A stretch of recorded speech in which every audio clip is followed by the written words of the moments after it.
Hello. I know I'm always so soft-spoken because being soft-spoken is what has gotten me through this life. I'm not always some raging lunatic, and being a soft-spoken, extremely well-educated person who can deliver lectures to 5,000 people or more has made me what I am today. What I want to talk about in this particular video is about crossing the line with me. And I'm not even going to tell you some of the more horrific tales. I'm going to tell you about a simple tale of some bisexual, probably gay guy from Portland, Oregon, who came down to Miami in I think about January of '78, and essentially asked me for a job, and I said, okay, you look big enough and strong enough, and then he decided he was going to steal from me. So what follows is what happened, is what truly happened, and he got away with his life. I didn't take his life, even though he deserved to lose it. And right now I'm going to take a big swig because, oh gosh, it's been a rough day. It's October. It's 10, 15 degrees hotter than normal, so I'm sweating out almost all the alcohol. So here you go.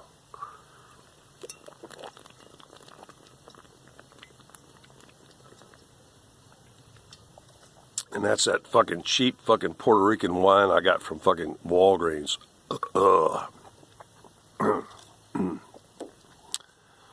So I hired this guy, which is totally up to me. It was my crew. But I needed people from now and then to heaving around, 80-pound bales and doing this and that. So it was totally up to me. I'm sorry, I'm going to move this a little bit. And, of course, all them fucking federal fags just loved him because he was like man pretty, whereas I was man pretty too. Actually, I was getting more pussy than that motherfucker the whole time he was in Miami. I got to stop right here. I got to tell you a story. This actually happened. He had managed to save enough money to buy a Corvair. Yeah, the world's most deadliest vehicle. And he had managed to get, a couple of $1,000 saved up in his pocket. This is before he thought he was smart enough to rip me off. And he went driving down Biscayne Boulevard, which all of us knew that from like about 34th Street down to downtown Biscayne, all those pretty young black girls out on the corners were transvestites. So, and actually he had asked me, and I said, yeah, there's an apartment available in my apartment house. I hope y'all enjoy this. It's really is fucking funny. It's so fucking funny. And this guy just fucking almost threw up everywhere. So anyway, he went out one evening and shit like that. Well, I was resting and relaxing because I was alternating between doing 28 days in Colombia, Ecuador, Peru, coming back to there, the vaults, 2 vaults, etc. And while he was just a fucking dickhead, contract labor employee being hired through the same front company that paid me. I was paid through a front company. So anyway, he comes in one night and he goes, he's all acting all happy and shit like that. And he actually comes into my room and my apartment. And I'm just relaxing because I know that any minute they're going to call and I'm about to go overseas again. So he tells me about the fact that he was cruising down Biscayne and picked up some Yeah, I got 5 minutes. I got 10 minutes here. I got to tell this story. Loser from Portland. I don't even remember his name. I'd really have to dig around for it. I may show some pictures later tonight and stuff like that. Yeah, I'll show a picture of him later tonight. I'll point him out. Yeah, I know I got at least one Xerox of the original color. And so he said, like, dude, I picked up this chick, man, and you know, for like $10, you know, man, she gave me a fucking great blow job and everything like this. And I said, dude, did you do a Sheila check? Did you reach down there and make sure that that was a female, not a male? And he goes, no. And I said, dude, everybody knows that all the black chicks out hooking on the corners from like 34th to downtown on Biscayne are all black guys who tuck it and suck it. Okay? And he very quickly realized that I knew the area better than him because I had been there for almost a year. And he started to kind of heave a little bit, heavering and shit, and it was just fucking hilarious. It was, the guy had actually just paid some young, slender black guy $10 to polish his knob, and I said, you didn't even grab down there to make sure that there wasn't a penis down there, what we call a Sheila check, and what we now call a Sheila check after Crocodile Dundee.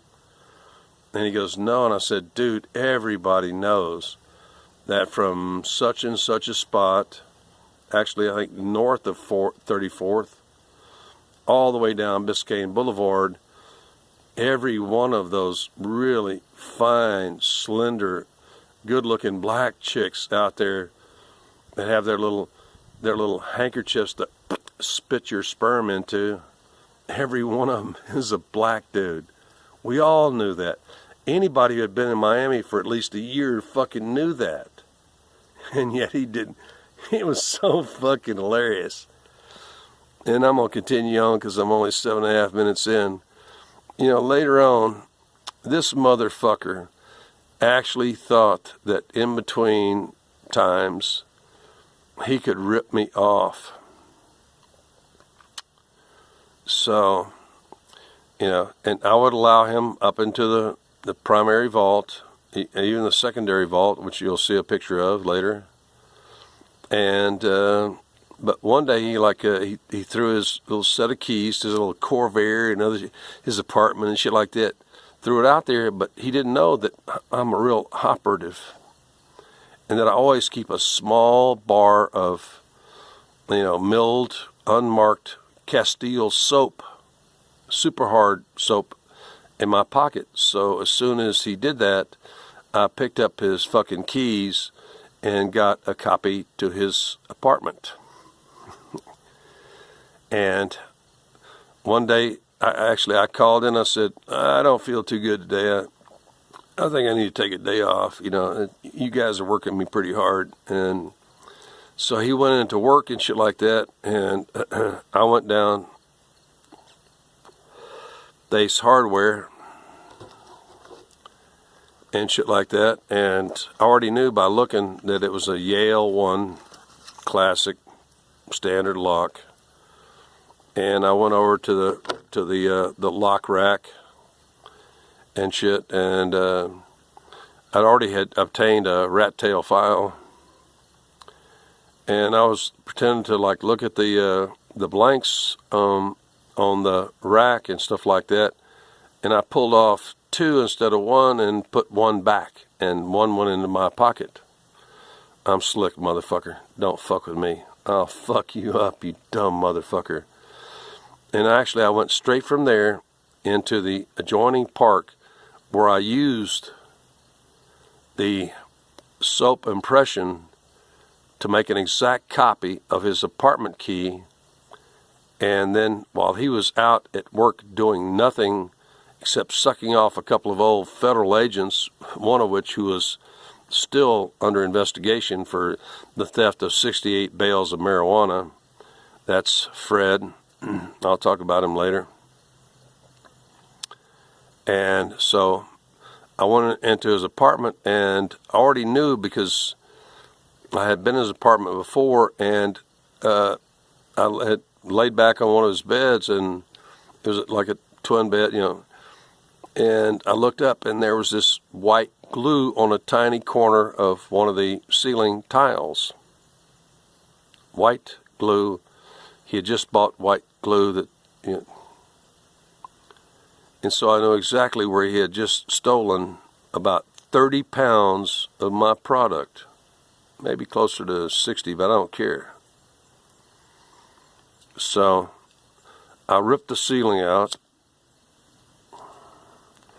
stole back my product, locked the door behind me, and left him whining and pissing and crapping in his pants, because all of a sudden he was a guy that had no job and no pot and no Negro friend who I displaced. So that's what you get when you cross the line with me. That's what you get, Mr. Trump, when you cross the line with me. You make a promise to bring down pharmacy prices, and you know they're going to arrest all those thousands of people, and you don't do it, and pharmacy prices goes up by the trillions this year. This year, the pharmaceutical companies will make trillions off of Donald J. Trump. And you people that keep supporting him, you're fucking dumbasses, because, see, I'm an independent thinker. I even voted for Jimmy Carter, which today had a lovely discussion with the lady who knew, was old enough to remember that Jimmy Carter kept his promises. Donald J. Trump isn't doing that. You dumb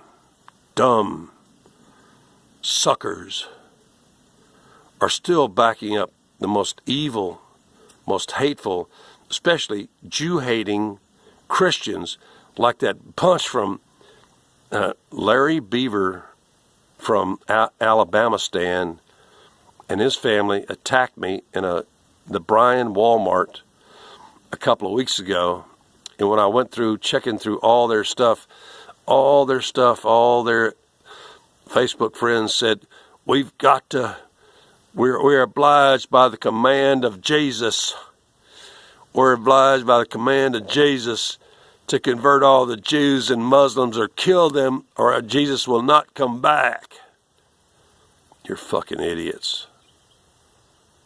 Almost all of you on YouTube are fucking not only sub-geniuses. You have no education. I can tell in the way that you write, that you don't check, because I almost always check what I wrote, and autocorrect will fuck it up. And you got to go back and correct it, or you'll sound like a complete fucking idiot, which most of you do. All you want to do is get out there and be the first to say, mosquito. You want to be the first one to make a comment, and you don't care that your autocorrect makes you sound like a complete blithering idiot, and you probably are.